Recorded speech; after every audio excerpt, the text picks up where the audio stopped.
রাষ্ট্রীয়ভাবেও আপনাকে সব কিছুতে আল্লাহ তাআলা রাসূলের যে বিধান ফয়সালা সেটাকে আপনাকে মেনে নিতে হবে। কিন্তু আমার দেশে তো কোরআনের শাসন আছে নাই।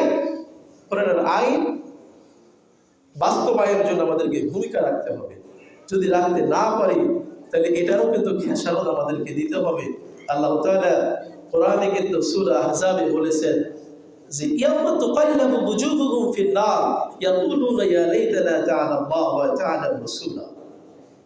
সূরা আহজাব 65 থেকে 68 তিনটা আয়াত আপনারা অনুবাদ করবেন। কেন যে সেই দিন তাদের জাহান্নামের আগুনের মুখমণ্ডলগুলো ওলটপালট মলিন হয়ে যাবে, বিকৃত হয়ে যাবে, ফ্যাকাশে হয়ে যাবে।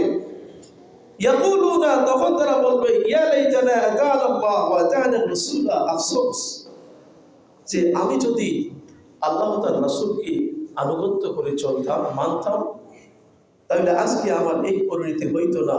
তখন রব্বানা, হে আমার রব প্রতিপালক, ইন্না আতা'না সাদাতানা, আমরা আনুগত্য করেছিলাম যারা নেতা ছিল, অকুবারানা, বড় বড় টাকাওয়ালা সম্পদশালী ছিল, তাদের আমরা আনুগত্য করেছিলাম।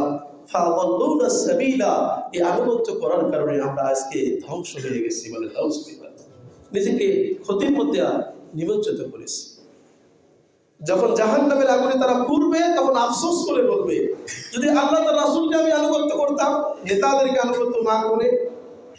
এরপরে বদদোয়া করে বলবে রব্বানা আতিহিম দি'ফাইনি মিনাল আযাব ওয়ালআনহুম লা'নান কাবীরা।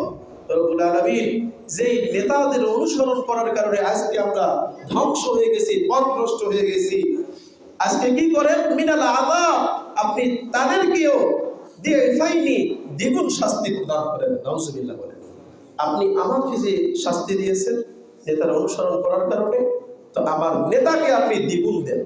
তার কর্মীরা বলবে